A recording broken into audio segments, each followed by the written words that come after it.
বাংলাদেশের সরকার পরিবর্তনের পর থেকেই সামাজিক যোগাযোগ মাধ্যমে আলোচনায় সেভেন সিস্টার্স।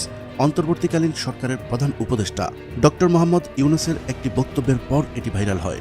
এনডিটিভিকে দেওয়া এক অনলাইন সাক্ষাৎকারে এই নোবেল বিজয়ী বলেন, বাংলাদেশকে কেউ অস্থিতিশীল করতে চাইলে চারদিকে অস্থিতিশীলতা ছড়িয়ে পড়বে। প্রতিবেশী মিয়ানমার, ভারতের সেভেন সিস্টার, পশ্চিমবঙ্গ সহ সব জায়গাতেই ছড়িয়ে পড়বে অস্থিরতা। বিশ্লেষকরা বলছেন, তালেবান আফগানিস্তান দখলের পর ভারত জম্মু কাশ্মীর নিয়ে যেমন চিন্তিত, ঠিক তেমনই চিন্তিত সেভেন সিস্টার্স নিয়ে। কিন্তু এই সেভেন সিস্টার্স কি?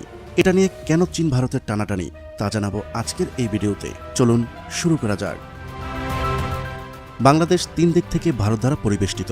তবে বাংলাদেশের কারণে ভারতের 7টি গুরুত্বপূর্ণ রাজ্য দেশটির মানচিত্র থেকে অনেকটাই বিচ্ছিন্ন হয়ে আছে। বাংলাদেশের উত্তর পূর্ব দিকে থাকা এই রাজ্যগুলো হল মেঘালয়, ত্রিপুরা, আসাম, মিজোরাম, মণিপুর, নাগাল্যান্ড এবং অরুণাচল প্রদেশ। এই 7টি রাজ্যই মূলত সেভেন সিস্টার্স নামে পরিচিত।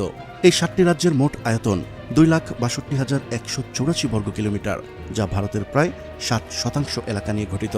সম্প্রতি ভারতের স্বাধীনতা দিবসে মণিপুর রাজ্যে কয়েক হাজার লোক নাগা পতাকা উড়িয়ে স্বাধীন ভূমির পক্ষে সমর্থন দিলে বিষয়টি বিশ্ববাসীর নজরে আসে এবং ভারত চীন সীমান্তে যখনই গোলাগুলি হয় কিংবা উত্তেজনা দেখা দেয়, তখনই আলোচনায় উঠে আসে শিলিগুড়ি করিডোর, যা চিকেন নেক হিসেবে পরিচিত। 60 কিলোমিটার দীর্ঘ এবং 22 কিলোমিটার প্রশস্ত পশ্চিমবঙ্গের এই করিডোরটি ভারতের লাইফলাইন। এই করিডোর হাতছাড়া হলে উত্তর পূর্ব ভারতের সঙ্গে দেশটির বাকি অংশের সড়ক ও রেল যোগাযোগ সম্পূর্ণ বিচ্ছিন্ন হয়ে যাবে। তাই চীন চাইছে এই করিডোরটি ভেঙে দিতে। অন্যদিকে ভারতের সদা সতর্ক, তারা দ্বিগুণ নিরাপত্তা বাড়িয়েছে। আন্তর্জাতিক গুরুত্ব রয়েছে এই ক্ষুদ্র করিডোরের। নেপাল ও ভুটান বিশ্বের বাকি অংশের সঙ্গে যুক্ত থাকতে শিলিগুড়ি করিডোরের উপর অনেকখানি নির্ভরশীল। ভৌগোলিক অবস্থানের জন্য চীনের খুবই কাছাকাছি এই করিডোর।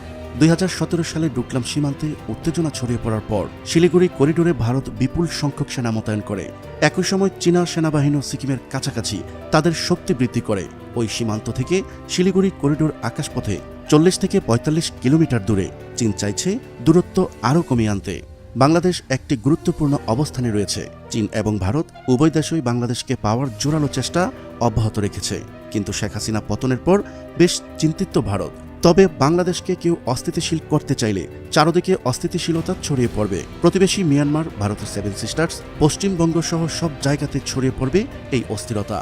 প্রিয় দর্শক, আজ এই পর্যন্তই। শুরু থেকে শেষ পর্যন্ত চেষ্টা করেছি ভারতের সেভেন সিস্টার্স নিয়ে সঠিক তথ্য উপস্থাপন করতে। কোথাও কোনো তথ্যগত ভুল কিংবা আপনার পরামর্শ থেকে থাকলে তা কমেন্ট করে জানাতে পারেন। আবারও দেখা হবে নতুন কোনো বিষয় নিয়ে। ততদিন পর্যন্ত মহান আল্লাহ তাআলা সবাইকে ভালো রাখুক, সুস্থ রাখুক। আল্লাহ হাফেজ।